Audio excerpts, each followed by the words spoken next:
હાલો ભાઈ બંધો, આજે આપણે આવી ગયા છે બગદાણા. બગદાણામાં આપણે આજ ખીચડી બનાવી રહ્યા છીએ. આ છે આપણે સુશાલભાઈ પ્રો રસોઈયા, સાથે સચિનભાઈ છે, જેવા ખીચડી બનાવી રહ્યા છે. ને પેલી બાજુ આપણે કઢી બની રહી છે.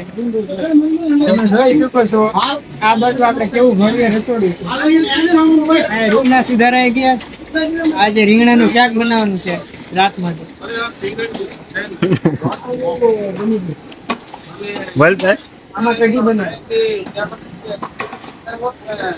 જોઈ શકો છો, કેમેરામેન બતાવો આપણે. હે એ ઓલું લાવો હાલો ખોડી નીકળી છે જો હાલો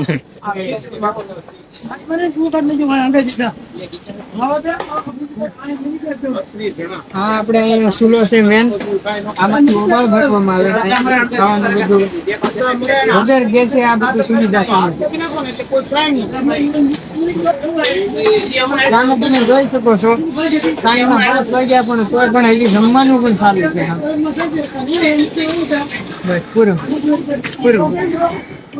બાપા સીતારામ મિત્રો, તો આ અત્યારનું જે અમે બનાવી રહ્યા છીએ ને કઢી ને ખીચડી, એ રાત્રે જે ભાવિ ભક્તો બાપાના દર્શને આવે છે ને એના માટેની પ્રસાદી આપણે બનાવી રહ્યા છીએ. અને અહીંયા આપણે ખીચડી તૈયાર થઈ ગઈ છે, એટલે અમારે જે મંડળના જે પ્રમુખ છે એ ખીચડી કાઢી રહ્યા છે. અમારું મંડળ આવે છે મોરસુપણાથી અને દર 14 તારીખે સેવા માટે આવે છે. અને મિત્રો, તમે કયા ગામથી આવો છો સેવા માટે અને કઈ તારીખે આવો છો એ કમેન્ટમાં લખવાનું ના ભૂલશો. અને બાપા સીતારામ તો જરૂર લખી રાખજો. તો કઢી અને ખીચડી આપણી તૈયાર થઈ ગઈ છે રાતની પ્રસાદી માટે.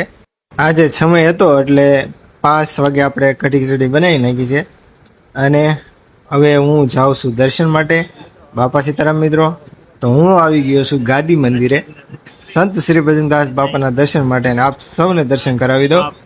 તો મિત્રો, એક સારી એવી કમેન્ટ કરી નાખજો, આપણી ચેનલને સબસ્ક્રાઈબ કરી નાખજો, અને ફેસબુકમાં જોતા હો તો ફેસબુક પેજને ફોલો કરી લેજો. બાપા સીતારામ, જય માતાજી.